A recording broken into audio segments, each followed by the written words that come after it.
বন্ধুরা আজকের ভিডিওতে আমরা দেখব যে ফোনকে সিস্টেম আপডেট কিভাবে করতে হয়। যদি আপনি আপনার ফোনকে সিস্টেম আপডেট করতে চান, কিভাবে সিস্টেম আপডেট করতে হয় তা জানেন না, তাহলে আজকের ভিডিওটি সম্পূর্ণ দেখবেন। কেননা বন্ধুরা ফোনকে সিস্টেম আপডেট করা থাকলে ফোনে হ্যাং হয় না, স্লো হয় না এবং ফোনে নতুন ফিচার্স অ্যাড হয়, যার জন্য আমাদের ফোনে সিস্টেম আপডেট আসলে সিস্টেম আপডেট করা দরকার। তো এখন সবার প্রথমে আমরা দেখব যে আমাদের ফোনে সিস্টেম আপডেট আছে কি না।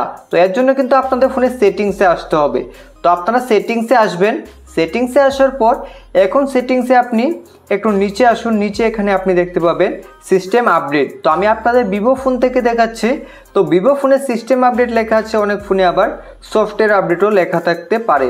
তো আপনি ভালোভাবে এখান থেকে চেক করে নেবেন যে আপনার ফোনে সিস্টেম আপডেট আছে নাকি সফটওয়্যার আপডেট। তো তার উপরে ক্লিক করবেন।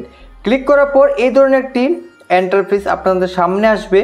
এখন যদি এখানে নিচে ডাউনলোড অ্যান্ড ইনস্টল থাকে এবং এখানে আপনাদের ডাউনলোডের এখানে আপনাদের যে সফটওয়্যার আপডেটের সাইজ লেখা থাকে, তাহলে আপনি বুঝতে পারবেন যে আপনার ফোনে সিস্টেম আপডেট আছে এবং সিস্টেম আপডেটটি করা দরকার।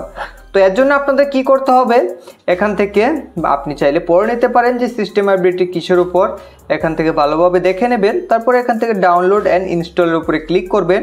তো একটু সময়ের মধ্যেই এখানে কন্টিনিউ ডাউনলোডের উপরে ক্লিক করবেন, তাহলে একটু সময়ের মধ্যেই আপনাদের এই সিস্টেম আপডেটটি ডাউনলোড হয়ে যাবে। তো ডাউনলোড হয়ে যাওয়ার পর কী করতে হবে তা আমি আগে দেখিয়ে দিচ্ছি। তো বন্ধুরা সিস্টেম আপডেটটি ডাউনলোড হয়ে যাওয়ার পর আপনাদের সামনে একটি পেজ আসবে, সেখানে ইনস্টল নাও একটা অপশন আসবে। তো তাতে ক্লিক করার পর আপনাদের ফোনে এখানে কিন্তু লক হয়ে যাবে এবং কিছু সময়ের জন্য আপনি আর আপনার ফোনকে ইউজ করতে পারবেন না, সুইচ অফ হয়ে যাবে। তো তারপর আপনাকে আর কিছুই করতে হবে না, আপনি শুধু 10 থেকে 15 মিনিট ওয়েট করবেন। তো 10-15 মিনিটের মধ্যেই আপনার যে ফোন তার সিস্টেম আপডেট হয়ে যাবে এবং ফোন আনলক হয়ে যাবে, এখানে আপনাদের ফোন ওপেন হয়ে যাবে।